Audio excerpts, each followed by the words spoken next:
My dear counselor friends, when the rapid test is positive, you really have to be compassionate when you announce the result, because it's a difficult moment for the patient. Be empathic and give space for some hope, because, as we mentioned in the previous film, one needs to perform another confirmatory test to confirm a chronic HCV infection. Moreover, make sure you have enough time to explain the test results in detail. Hi, how are you? I feel nervous. And is it positive? Yes, the test result is positive. I understand that this may be difficult news. It means your body already met the virus. But we don't know if your body eliminated or if it's a chronic hepatitis C infection. So we need to perform a different diagnostic test called hepatitis C viral load. It would be great as well to check your liver function to see if it's affected. What should I do? First of all, you should consider to do the viral load test. Is that possible for you? Well, I don't know. Is it expensive? And where can I do that? Yes, it's a little bit expensive, but it's really worth to do the test. Only then we will be able to know if you are chronically infected. You can do the test, for example, in the university hospital. Okay. Well, I will talk to my family about that. Maybe they can help. I'm really worried about that result. I understand, but really, for the moment, you should not be too worried.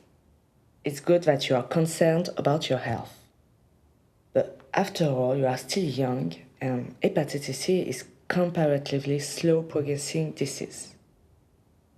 So just to remind yourself, we are not yet sure that you are chronically infected, and we do not know if your liver has been damaged much by the virus. Okay, I understand. Could you remind me as well if you think you are currently taking any risk for transmitting hepatitis C to others? Not sure. I don't think so. Well, yeah, sometimes, I inject together with friends, but we're really careful and use our own material all the time. And what about the water that you use for preparing and the tourniquets? Why do you ask? I don't understand. Because HIV is often transmitted not only by unsterile needles and syringes, but as well by all other materials that are used during preparation and during injection, namely cookers, water containers, or tourniquet. So if you want to protect your friends, you should be careful to not share or to not reuse these materials. It's also better to inject yourself than asking someone to do it. But if it happens, try to protect yourself and the injector. Before and after injecting, it's important to wash your hands and to clean the surfaces around. Ah, now I understand why you ask. Then, it's as well important that you take care about yourself. It would be very good if you take measures to limit the main complications of HCV infections, such as fibrosis, cirrhosis, or cancer. Yeah, is alcohol consumption important in these regards? Alcohol is one of the most common causes of liver damage. By regulating and reducing your consumption, you reduce the risk of developing cirrhosis or cancer. And a friend of mine even says that one has to be careful when taking certain medications and treatments. Is that right? Yes, that's right. Some medications are also toxic for the liver. It's better not to take medication by yourself without asking a doctor.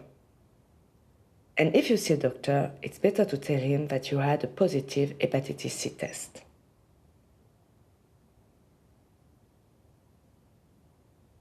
Have you already been tested for HIV and hepatitis B? Yeah, last year both were negative. It could be good to do it again. For hepatitis B, there is a vaccine that we can give you if you are negative. For HIV, there is treatments available, as you might know. Yeah, sure, that's a good idea. You could then tell me if you have talked to your family members concerning the viral load test. Yeah, okay, I can come next week to do those tests, and then I will tell you if I talk to my family members. Okay, right. Is there anything else you would like to discuss? No, thanks. Not today.